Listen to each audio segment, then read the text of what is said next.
Ginagawa? Lasang sitaw. Hello mga beshi ko! Dahil nakabili tayo ng napakagandang kangkong sa palengke, for today's video tara, samahan nyo kung gumawa ng kangkong chips!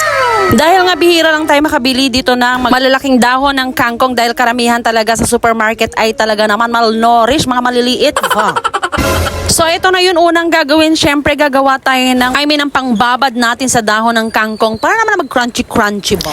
3/4 cup ng harina, all-purpose flour, at ng isang kutsara ng cornstarch. Tapos lalagyan natin siya ng garlic powder. Pwede tansyahin na lang natin ng pagtitimpla. Wala nang measure yan. Tapos nilagyan ko siya ng black pepper, yung powder mga vesh. Sprinkle of magic syrup para ma-magic ang lasa and salt. At bakit nauna ang water kaysa sa itlog? Muntik ko na makalimutan, vesh. Tsahin mo din ang paglagay mo ng water mga vesh. Huwag masyadong malabnaw and then ihahalo natin siya. At habang busy nga ako naghahalo, ayan, magpapatalastas muna tayo at may umaaligid sa likod. Charis. At nang namekos na nga natin yung harinang tinimpla natin, ayan, nilublob ko na yung dahon ng kangkong. Actually, konti lang yung pinitas nating dahon kasi nga first time na gagawin ni Vesh yan, kaya hindi ko alam kung magiging successful ba talaga itong ating kamimahan for today's video. Kaya naman nag-try muna ako ng isa. Syempre, kasi baka mamaya niyan, hindi naman pala siya magpa-perfect. Lagi kasi ako nakakita ng kangkong chips bats, nakakita ko sa DCC before. Ay kamahal naman, Vesh, 103 pera.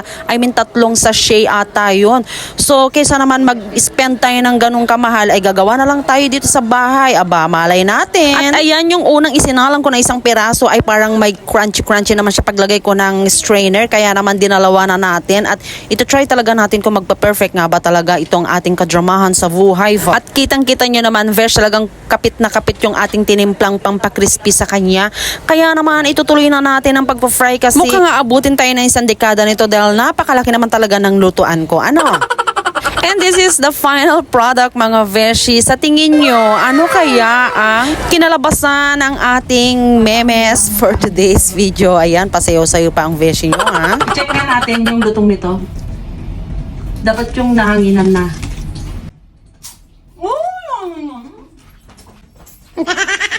Ginagawa mo?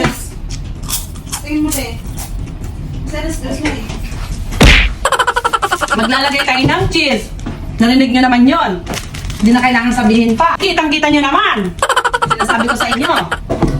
Siyempre, hindi makukumpleto ang kangkong chips na to na walang flavor. So, lalagyan natin siya ng cheese flavor. Pwede na pala ako mag-business, Vesh. Pwede na? Pwede na siya pang... Oh my God! Ano? Oh my God! Kasi pag ihalo ko siya, baka madurog. Kasi sobrang lutong niya, Vesh. Tikman mo, babe. Dito ka magkagat. Dito ka magkagat. Magkagat, huwag mo ko niloloko. Madaming MS. Oh, di ba ma-perfect din?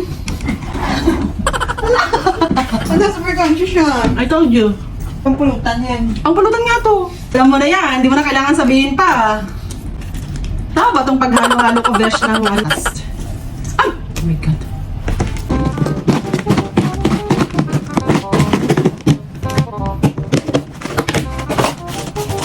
Ala. Papatikim natin sa mga kabeshi natin. Product review tayo mga Vesh. Ano? Product review. Ano yan? Kalabanin mo pa sa Kangkong chips. Sa kalabanin mo pa sa kanya? Dali na. Ang lutong. Di ba? Actually, Yung alat? Sakto lang yung alat? Hindi, maalat kasi. Sakto lang alat. Sakto lang alat. Lasang sitaw. Kamang pala.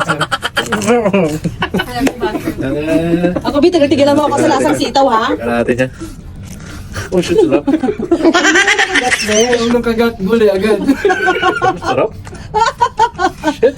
Pwede na mag-vlog tayo. Pwede na ba tayo magpatayo ng business? Kalabanin si Joshua. Gano'n mag-vlog ng Kaya alam mo kung ano? Bibitawan mo yung pagkain mo.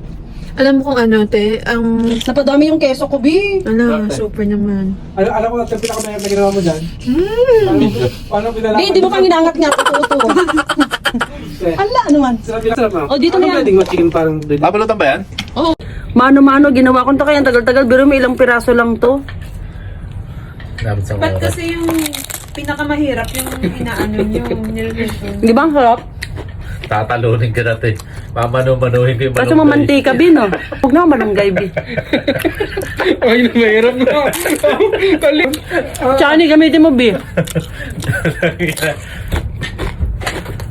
Pag yun siya, pag... Ang kaya, Anong... Bet ko din. Ano, harina?